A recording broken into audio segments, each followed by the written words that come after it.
In my opinion, this is probably the most important chapter in this entire video because with the exception of Psilocybe cubensis and the very common button mushrooms that you can buy cheaply in every grocery store, virtually every gourmet, edible, and medicinal mushroom grows on sawdust and wood chips.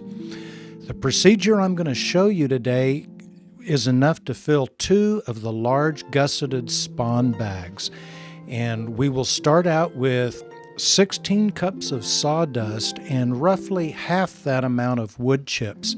We'll be adding wheat bran and gypsum to the mix, mixing up our dry ingredients, and then adding moisture and sterilizing them. Let's get started.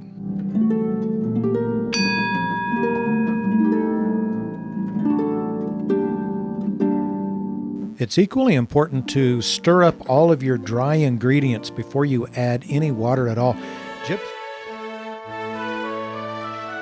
I really like using one of these large coffee cans with the bottom cut out to hold the bag open while I fill it.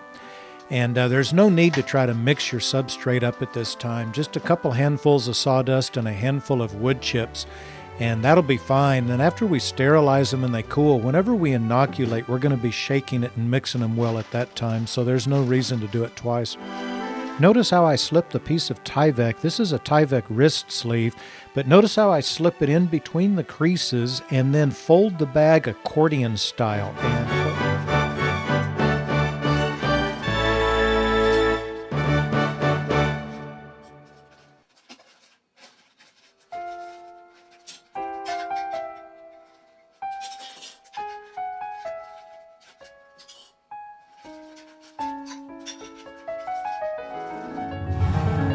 After you get your pressure cooker loaded, you want to be sure and put something heavy on top of the bags.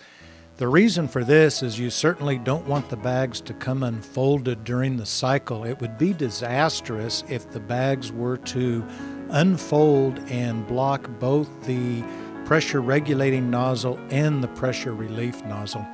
Now you want to sterilize these at 15 psi or 100 kPa for 2 hours.